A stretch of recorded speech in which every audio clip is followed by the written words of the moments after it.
अवघड़ बना।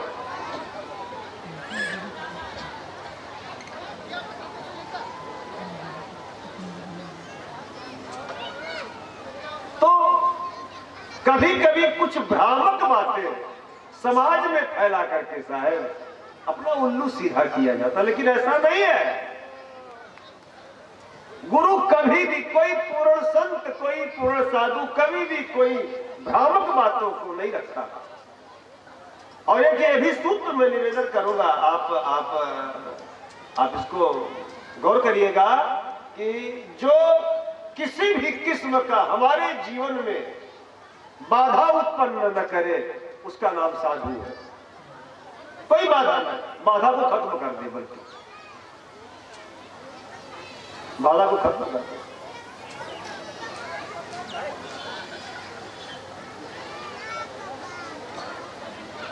अवघड़ की कथा उतर गई।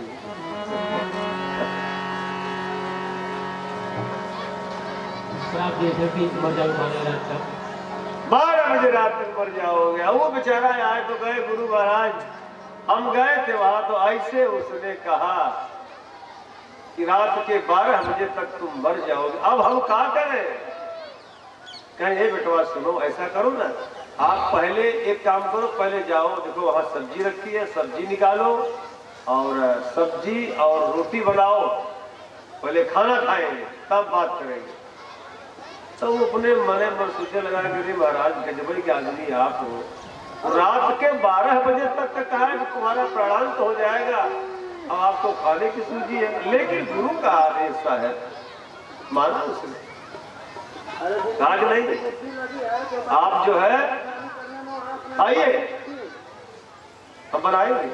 साहब सब्जी लिया, तुरंत सब्जी काटा, काटने के बाद उसने बनाया, रोटी सब्जी बन गया, भोजन तैयार हो गया। बोले महाराज पधारो, विराजो, आप आओ भोजन करो।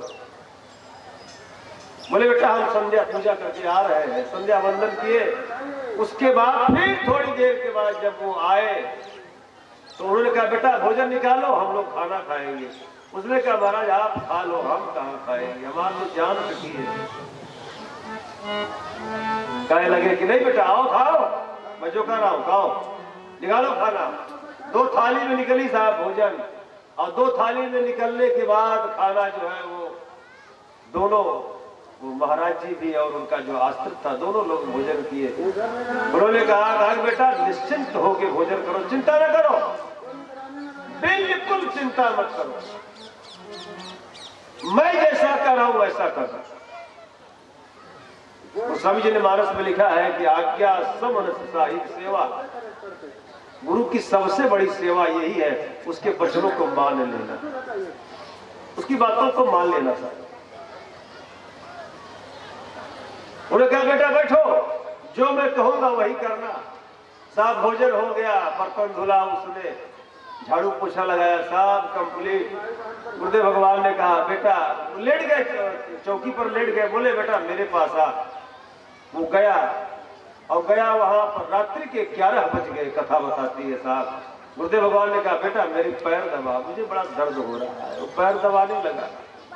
उसी समय उस फकीर ने, उस साधु ने कहा बेटा एक काम करना, जब तक मैं न कहूं तब तक मेरा पैर छोड़ के हटना मत यहां से कभी। जब मैं तुमको कहूं तभी यहां से हटना, वरना कोई भी आ जाए कि छोड़ के हटना मत, बैठे रहना यही। साहब पता लगा जब वो साधु महाराज की सेवा करने लगा, उसी समय एक बहुत सुंदर स्त्री का रूप जो है बना करके कोई दरवाजे के सामने आया। उसने हाथों में उसने रखा था, बहुत सुंदर महिला साहब। वो आई हाथों में मीठा लेकर के, फल लेकर के। उसने कहा कि आप यहाँ पर आए थोड़ी देर के लिए, मैं आपके लिए फल लाई हूँ, मीठा लाई हूँ, आप इसको खा लीजिए, थोड़ी देर विश्राम करिए। उस सेवादार, उस साधक ने कहा, उस भगत ने कहा कि मुझे माफ करिएगा, मैं वहां नहीं आ सकता। बोले क्यों? बोले मेरे गुरु भगवान का आदेश है, मैं यहां से हटूंगा नहीं, आप जाओ। सुबह आइएगा, आप हट जाइए। ए साहब, वो महिला बहुत प्रयास किया लेकिन वो हटा नहीं अपने जगह से, वो बैठा ही रहा, पैर दबाता रहा। अंत में उसको निराश होकर के महिला लौट गई, वहां से चली गई। फिर थोड़ी देर के बाद एक एक बिल्कुल उसकी माँ का शक्ल पकड़ करके, उसकी माँ के चेहरे को धर करके फिर एक महिला आई। बोले बेटा, मैं तेरे लिए खीर लाई हूँ, तू आजा मेरे पास, ये खीर खा ले। बोले कि माँ हम नहीं आएंगे, आप वहीं खड़ी रहो या चली जाओ, हम नहीं आएंगे।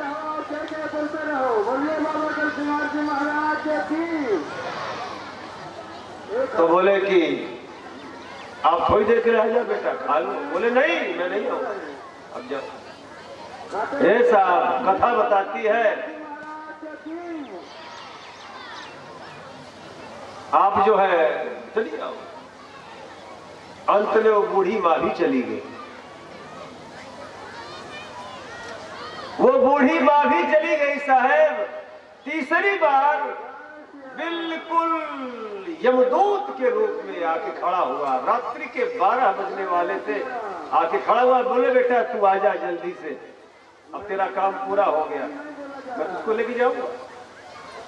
साहब गुरु के चरण पकड़ा था लेकिन अंदर उसके भय था, क्योंकि रात्रि का 12 बजे का उसने उसको समय दिया था, श्राप दिया था। बोले कि जल्दी आ बेटा, बस काम खत्म हुआ, और तेरा अंत निकट है। उसने एक बात बड़ी विनम्रता से, बड़े गर्मजोशी से, बड़े भरोसे से कहा। बोले कि मैं हटूंगा नहीं यहाँ से, कुछ भी हो जाए। साहब उसी समय धीरे धीरे धीरे धीरे होते होते होते होते रात्रि के 12 बज गए, वो भी लौट गए। और लौट गया साहब, गुरु भगवान के चरण पकड़ करके वो पड़ा रहा वहीं, और चरणों को पकड़े पकड़े ही वो सो गया।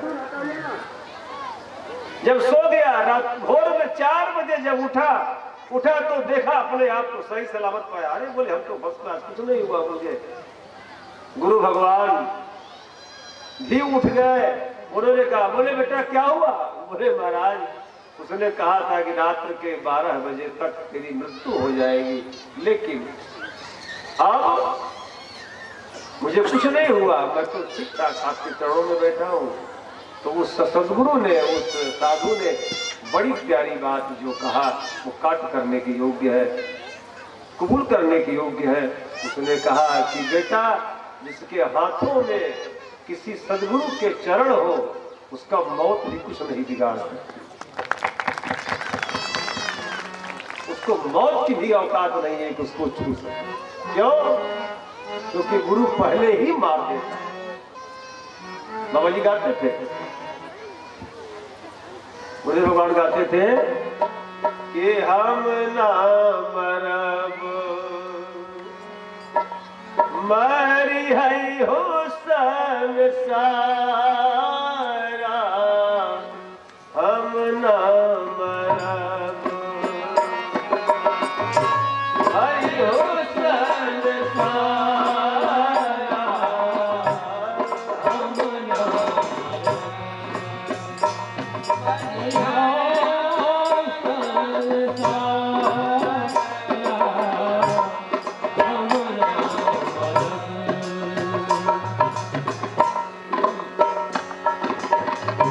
हमको मिला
ना मरना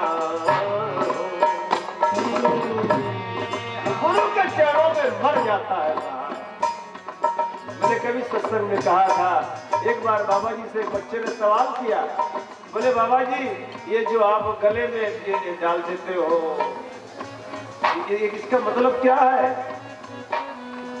बोले बेटा सदगुरु जब बहुत प्रसन्न होता है तब उसको जीते जी कफन दे देता है। ये कफन है,